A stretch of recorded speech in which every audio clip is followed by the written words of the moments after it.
Hey guys, it's Miss Clausen back to read Stella Diaz with you guys. So we are going to be starting with chapter 11. Do you want to go with me to my office, Stella? Mom asked the Sunday after Thanksgiving. I need to catch up on some work. Mom sometimes has to go to work on the weekends when it's really busy at the office. This time it's because she took a few days off to spend more time with Abuelo and Tia while they were visiting. Yes, I say. I race upstairs to change out of my pajamas. I love tagging along with Mom to work. I like to see where she spends her time every day while I'm at school. Nick normally goes biking with Jason instead, so it's our special outing. Mom has an important job as a boss at a radio station, which means she has to look professional all the time. She even has to wear high heels that make her super tall. I like to try them on sometimes, but I can only walk in them for a second. I love the noise they make, though. Since the weekend, we both wear sneakers instead. Instead of driving, we ride the Metro train to Mom's work downtown. The train station is covered in signs that say Metra, the way to really fly. As we ride the train, I like to pretend I'm a grown-up like Mom. I even borrow her briefcase to carry my fish book to read on the train. I read all about clownfish on the ride. Did you know the real name for a clownfish is anemone fish? Mom nods while checking her email. I heard that once. Well, did you also know that male anemone fish take care of the eggs? She puts down her phone. That I did not know. Lucky anemone fish moms.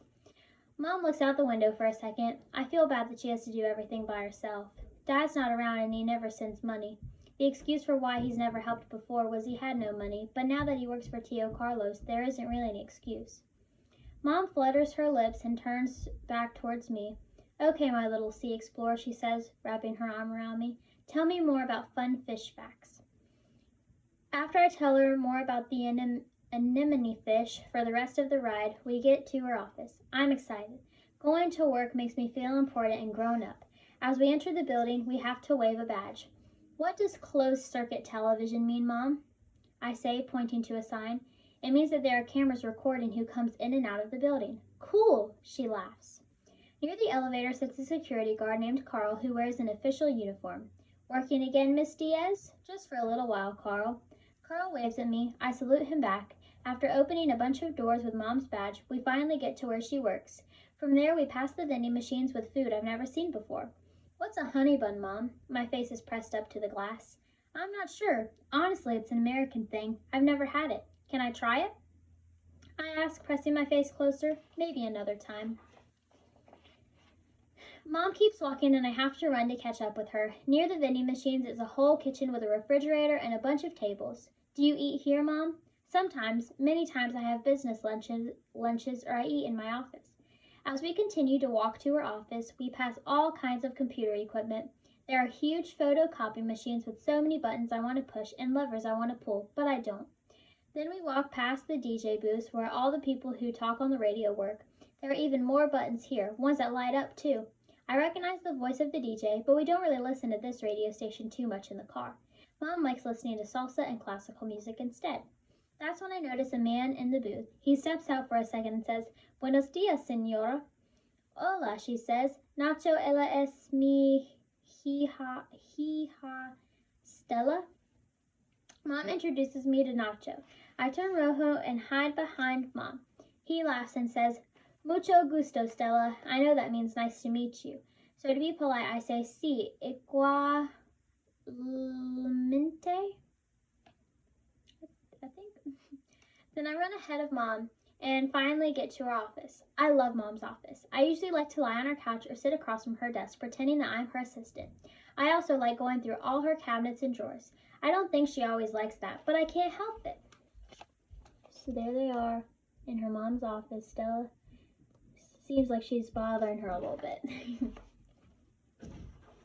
All right. What do you want to do while I'm working, Stella? She says as she turns her computer on. She looks a little stressed out. I pause, closing a drawer full of post-it notes and pens. Then I get a great idea. Can I write a story, Mom? See, she says. While she works in her office, I decide to go in an empty cubicle. I get office supplies from the supply closet and grab every color pen they have. Then I get down to work. I decide today I'm going to write about the pirate Captain Rob and his sidekick Monkey.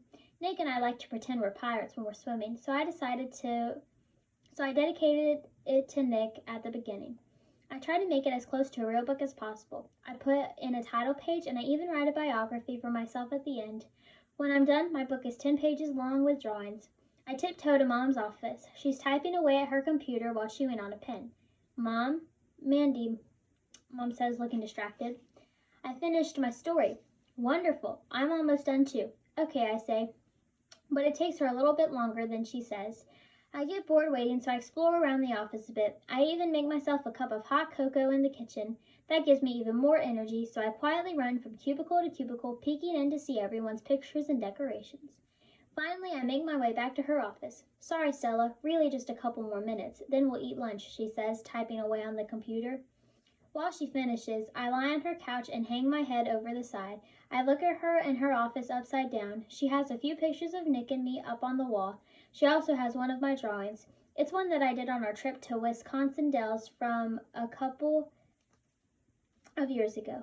It was one of our last trips as a family before my parents divorced. I did a drawing of the little deer in the pine trees as we saw as we rode on the sled. I look over at Mom. Mom looks so serious as she works. I feel bad that Dad isn't good at being a dad. If he was, Mom wouldn't have to work so hard. I wonder if she likes her job. I don't even realize that I say it out loud.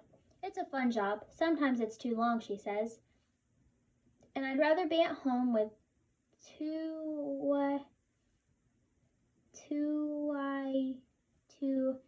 Hermano? Or on the beach. She winks. Enough work anyway. Show me your book. I walk over to her. Be prepared to be amazed. It's the best thing I've ever done. I'm sure it is. We read my book together. It's the epic story of Captain Robin Monkey, who go in search of a treasure and the evil pirate who tries to steal it. The story ends with a cliffhanger because I plan on writing a sequel. When we're done reading, she spins her chair to face me and gives me a hug. I love it, Stella. I know what will make it more official. We can do it while we're leaving. She locks up her office and we walk over to the room with the photocopier and the other fancy machines. She heads to one that looks like it has giant teeth and grabs a coil, a piece of plastic, and a piece of black paper. Por favor, she says, motioning me to give her my story. She puts the plastic in front, then she puts the black paper on the back. Next, she inserts the coil around the giant teeth in the machine. Before she grabs the big handle, she says, watch your manitas. I move my little hands. There is a big snap. My pages are bound together. I squeal. It's a book. When I go to school the next day, I walk over to Miss Bell's desk before the class starts. I wrote a story over Thanksgiving break, Miss Bell. That's wonderful, Stella, Miss Bell says. Do you want to read it out loud to the class? I shake my head no. What if I help you and we read only a little bit? I guess so. I'm really proud of my story, and I do want to share with the class. I just don't want to have everyone looking at me. The last thing I want is to repeat of the first day of school. When class begins, Miss Bell stands up in front with my book. Look at what one of your classmates did over the weekend. Stella drew and wrote a whole story just for fun. It's called Captain Robin Monkey. She starts flipping through the pages. I feel rojo. Cool pirate, says Stanley. Miss Bell starts reading my story, and it actually sounds pretty good. Then she looks over at me. Stella, would you like to read a paragraph? I get up. I'm shaky. I read the paragraph quickly and never look up the whole time. Then I sit back down. Thank you, Stella. I think you did a great job, she says as she hands me back my book. This relates perfectly to your animal project. Class, you've all been working hard researching. Well, there's a new part to the project. You will all be presenting the projects to the class. You'll have to talk for 5 minutes each and show us everything you learned about your project. Now, everyone knows that just talking in front of the class can be a little boring, so I want you to make the presentations fun and exciting. Like costumes, Aspen? Yes, you can wear costumes. You can do a dance. Anything is possible. I'm going to wear my equestrian outfit, says Jessica. Her family owns a horse, so naturally she's doing her project on horses. As the whole class starts talking, I get extra quiet. Now I have to do a whole presentation with complete sentences, and it's supposed to be entertaining. Maybe if I wear a giant sheet on my head, it'll be less scary. Then I look down at my book. Maybe it won't be so bad. I made it through reading a paragraph in front of the whole class and didn't stumble at all. That's way better than the first day. Maybe I can do this. I see Stanley looking at me. Then I see Jessica, who looks carefree and even excited about the presentation. Nope, I have a feeling this story isn't going to end well. All right. There we go. So that was chapter 11. All right. And we have a little activity for chapter 11. So chapter 11 was fish facts versus opinions. So in chapter 11, Stella shares some interesting facts with her mom. Do you know the difference between a fact and an opinion? So a fact is a statement that is true and can be proven. And an opinion tells how someone feels. So I'm going to read a couple statements, and I want you guys to, you can either answer or you can write them down. So indicate whether you believe the statements below are facts or opinions. So the first one is most fish cannot swim backwards. So is that a fact or an opinion? Good job. All right, the largest fish is a great white shark. Is that a fact or an opinion? Opinion, good job. Betta fish are the most beautiful of all fish. Good job, that sounds like Stella's opinion. Everyone should own a fish. A fact or an opinion? Opinion, good. Fish must get bored in their fish tanks. It could be both, but that leans more towards opinion. Sharks are the only fish that have eyelids. Now, I didn't know this one, but when we read this in Miss Boland's class, we researched it, and that's a fact. So, chapter 12 doesn't have any questions to go with it or anything like that. So, when we get to the end of it, I'm just going to go ahead and roll into chapter 13, okay? So, chapter 12. Winters are very cold in Chicago. Sometimes it's hard to even want to leave the house. It was so cold on Christmas that we just stayed home. Plus, Mom had to work some on Christmas Eve. Luckily, New Year's Day isn't too cold. Mom decided we should do something special and celebrate in the Wisconsin Dells. Even though we have trees near our house, I never see many trees as when we're in Wisconsin. The woods are so pretty, and there's so many winter activities, more than we could ever do in Chicago. Also, I'm very happy to get away. I don't want to think about the presentation at school. Do you want to go to Jamaica instead? I suggest to Mom. Jamaica is much farther away, I think. Mom just laughs. I wish, she says. How about when you become a famous explorer or artist, we'll go. As I imagine deep sea diving, or better yet, my artwork on display in a museum, I feel okay about not going to Jamaica quite yet. Our favorite activity is in Wisconsin Dells is snowshoeing.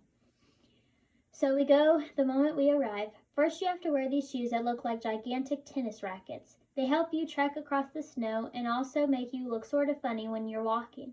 We look like penguins, Mom says, as we waddle in our snowshoes. I think we look like humpback whales because we are puffy from our clothes, I say. No, we look like spies, says Nick. Except if this were a spy movie, we would wear all white and we'd be running away from the bad guys who wear all black, I say. Mom shakes her head. If you were wearing all white, I couldn't see you. I want to be able to see my niños. Because snowshoes are heavy, Mom and Nick are able to walk much faster than I can. After a while, I fall behind. Hey, slow down, I say, panting. Sorry, Slowpoke, Nick calls back. I groan. He turns around to look at me. You better walk faster, too. Everyone knows that Bigfoot lives here. He especially likes to eat little girls. You're lying. He's not real. I stomp my foot. Then I take a quick glance around. It's eerily quiet. Come on, let's go. Walk a little faster, Stella. There's so much to do today, Mom says. Nick likes to scare me sometimes. He told me once we were going swimming that there were alligators in the lake. It scared me so much I couldn't go in the water for the rest of the day. When we got home, I researched alligators. Turns out there are no alligators in Illinois. When I showed Nick the website, he just shrugged and said, You never know. Now I'm pretty sure that Bigfoot isn't real, but I can hear branches moving. It's probably just the wind, but I'm going to double check when I get home. I yell, Mom, and run to catch up with them. I keep up, but after a while, I start feeling tired. Looking out for Bigfoot and wearing snowshoes is exhausting. Nick, can you carry me? So there's Bigfoot, and there is Nick and Stella. He squats down and I jump on his back. I'm only doing this because we look bigger and more intimidating to Bigfoot, he says. I can't see his face, but I know his secret smirk is there. I giggle and hug his neck a little tighter. It's hard to stay mad at Nick for too long. Stella, we're almost to the car, Mom says, patting Nick's head. We'll grab lunch and then we'll have more fun. During the car ride, I noticed some little huts on the lake. These are for the ice fishers. Seeing them reminds me of my school project about ocean life. I haven't told Mom or Nick about the new presentation part of the project. I don't want them to think I can't do it or handle it. I think Nick would make fun of me, and Mom has enough problems with work. I don't want to make her worry when she doesn't have to. Are you thinking about your project? Mom asks. She can magically tell what I'm thinking without me telling her. Yep, I say quietly. Mom? Yes, Stella? Do you ever get nervous talking in front of large crowds? No. Why? She replies. I sigh. That's not what I was hoping to hear. Just curious. Really? Never? She pauses. Not really. Your abuelo was a performer. I was just used to seeing that. Her response doesn't make me feel better. In fact, I feel a little worse. Thankfully, Nick says, Oh, good, there's the restaurant. After a hot lunch, we walk around downtown Dells. Even though it's New Year's, the streets are still covered in Christmas decorations of snowflakes, reindeer, and snowmen. I start to wonder how we would celebrate the holidays in Mexico. I can't picture Mexico City in snow. I am also pretty sure a snowman would just melt there. So I ask, Mom, what did you do for Christmas in Mexico? Nothing like this. It's too warm there. We just celebrated with our family and friends. Actually, Three Kings Day is kind of a bigger deal in Mexico than Christmas for kids. Really? I've never heard of it, says Nick. It's fun. You leave your shoes out and the three wise men leave you presents overnight. Can we do that next year, I ask, says Nick. Yeah, I want more presents. Well, we live in the States. I just didn't think to do it. I wanted you guys to fit in. I sigh. I think to myself, but I don't fit in, Mom. I'm different from the people in my class. I'm an alien. Suddenly, I picture Pancho swimming alone in his fish tank. He can't be around other fish, but he also can't live outside of the water. He doesn't belong anywhere either. All right, so that was chapter 12. So for that, I want you guys to think of maybe traditions that you guys do that aren't like normal traditions, like that tradition. I've never heard of that, but that's something that they do in Mexico, and I think that that's really cool. I've never heard of that before. So I want you guys to kind of think of maybe traditions that other families don't really do, or maybe some things that you do in your family that you've never like seen or heard anybody else do before. I'm trying to think of something we do.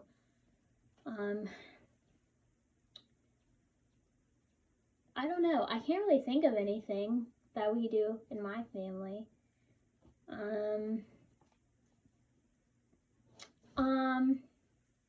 I don't know if this is something that like other people do or not, but every year for everybody's birthday, like my birthday, my brother's, my mom, my dad's, and a couple other people, my Granny Mac, she makes a chocolate cake for everybody's birthday. Like it's not store-bought. We don't have store-bought cake. She makes a cake every single year for everyone's birthday. So that's something that we do. Anyway, chapter 13. Ring, ring. It's Dad, yells Nick after he answers the phone. I run over. Really, I whisper. It's January, and we just spoke to him on Christmas. He usually never calls this soon after Christmas. Nick nods. He covers the phone. He's going to be in Chicago in a couple months for work. He also wants to know whether we got our Christmas presents. Our Christmas presents this year were more gloves and socks from Tio's store. Big surprise. Also, like usual, they look like nothing we'd ever wear, and they don't fit right. I put my ear to the phone and listen with Nick. Yes, we got our presents, says Nick. Good.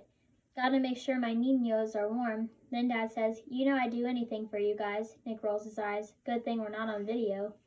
When school starts back up after winter break, it's so cold we actually end up using some of the new gloves and socks. Sadly, Jenny's not there. She has a cold, which means I have to eat lunch without her, and it's a little scary. I'm not really friends with anyone else, so I'm not sure where to sit. At lunchtime, I look around the cafeteria. My options are slim. I also know that I can't eat anywhere near Jessica. I scan the room, looking from table to table, searching for a friendly face, when I finally notice Lauren, who's reading another Nancy Drew book. Yes, I think.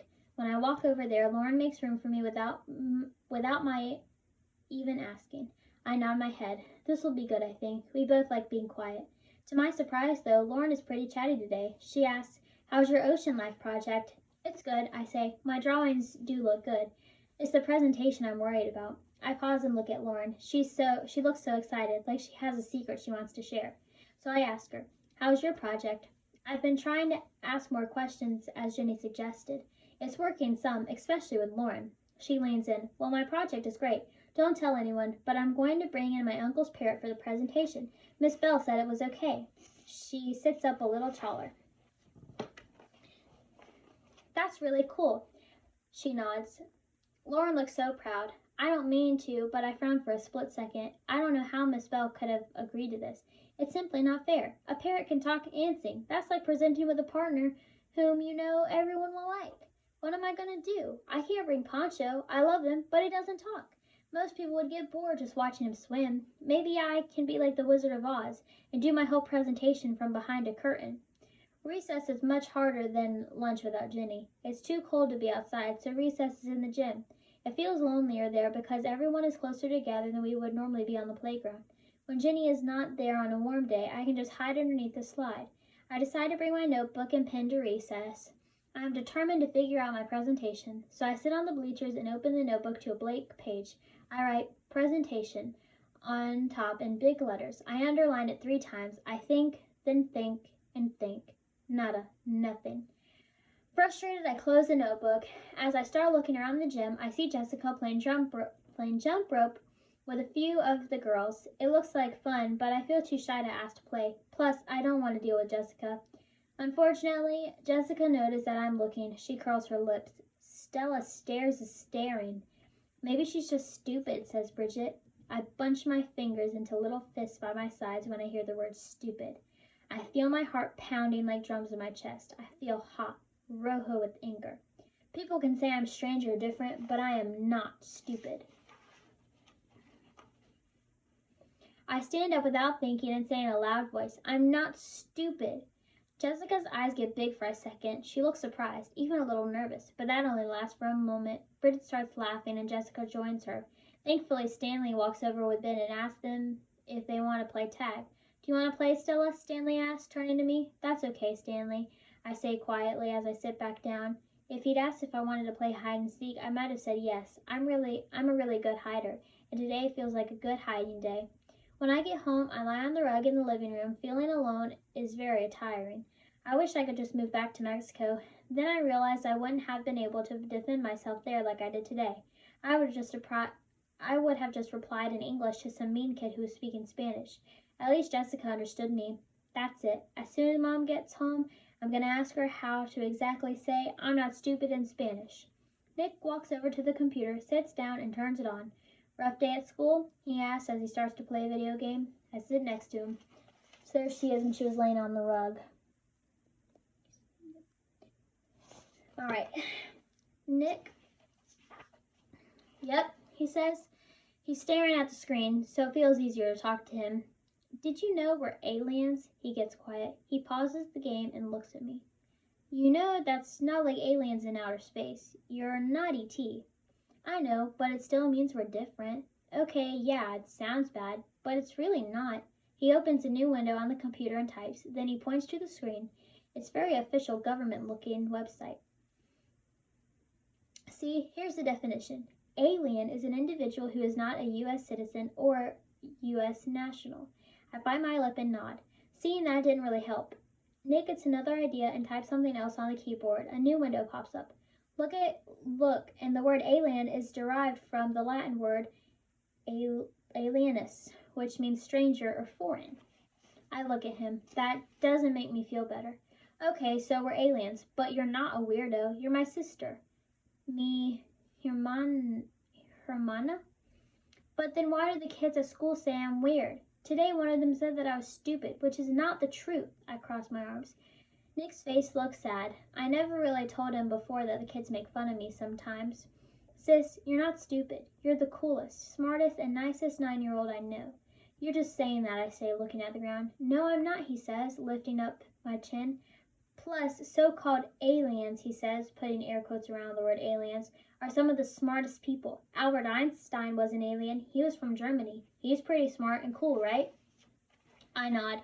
Jenny's mom is an alien. I nod again. That's true, and if she hadn't moved here, I might have never met Jenny, which would have been terrible. Plus, I'm an alien, and I'm the coolest, right? He says, putting his hand on his chest. I move my hand side to side. So. Nick laughs and continues. Aliens are just people from different places, and different places can be awesome. Can you imagine if we were born here, if we weren't Mexican? Mom wouldn't know how to make albondicas. I gasp. I hadn't considered that. Or worse, we'd just call them meatballs instead, and they would be boring meatballs, sin sabor. That makes me feel a little better. I like it when Nick listens to me. Still, I can't help but feel scared thinking about the presentation. What's the frown about? He asks. Nick is being so understanding that I just blurted out. I have to do a presentation with my fish project. I have to speak for a whole 5 minutes in front of the class. I'm nervous, I confess, dropping my head to my hands. I remember the first time I had to do that. It was scary. I look up. I can't even picture Nick being nervous. He's so good at school presentations. Once I saw him do a debate in front of the whole school. I have no idea what to do, I say, scratching my head. Well, first of all, we will practice, I sigh. Yeah, I know, it sounds a little silly, but it helps. Then he pauses for a good minute, and maybe Mom can take us to the Shed Aquarium. The Shed Aquarium? Nick is the smartest. We've never been, but I've always wanted to go. It's all the way in downtown Chicago. It was the largest aquarium in the world for the longest time. I throw my arms around him. All right, he says, hugging me back. I can see the small smirk on his face. It'll be good. We can do some research and get some ideas for your presentation. Yes, I exclaim. And don't worry, I'll help you, sis, he says, then nudges me. He puts 2 fingers above his head like antennas. We aliens gotta stick together. All right, so that's the end of chapter 13, and we have a little thing with this too. So, chapter 13 is titled, in my little book, it's titled Albondicas. So in chapter 13, Stella tells Nick that she's upset about being an alien, not being an American citizen. He says aliens are just people from different places, and different places can be awesome. Can you imagine if we were born here, if we weren't Mexican? Mom wouldn't know how to make albondicas. So I want you guys to think about this question, okay? So can you imagine how boring it would be if we were all from the same place? Think about all the wonderful things like albondicas that are from other countries. So I want you guys to write down something that you love that is originally from another country on a piece of paper or something, or you can email it to me or something like that. So I mean, really though, think about it. Like if we were all from the same little place, if we were all from Clayton, North Carolina, if we were all from here, could you guys imagine how boring that would be? Like we wouldn't have any stories to share. We wouldn't have anything like, we wouldn't have books like this, like, learning about Mexico City and the different things that go on in Stella's life. So I want you guys to, again, think about something that's from another country that you guys love. So I love Italian food. I love Italian food. I know it's not like Olive Garden. It's not like authentic Italian food, I'm sure, but I love like pasta and pizza. I love those things. I got a bracelet. I don't have it with me right now, but I got a bracelet from some girls from the Dominican Republic. They make bracelets, and I got one from them, and I really like that bracelet. It's a really, really pretty necklace with these like big beads on them. It's really pretty. I'll see if I can find it and show you guys a picture of it. But anyway, that is gonna wrap us up for this video. I hope you guys enjoyed this one, and we're going to be starting with chapter 14 in the next one, so be sure to tune in to that one.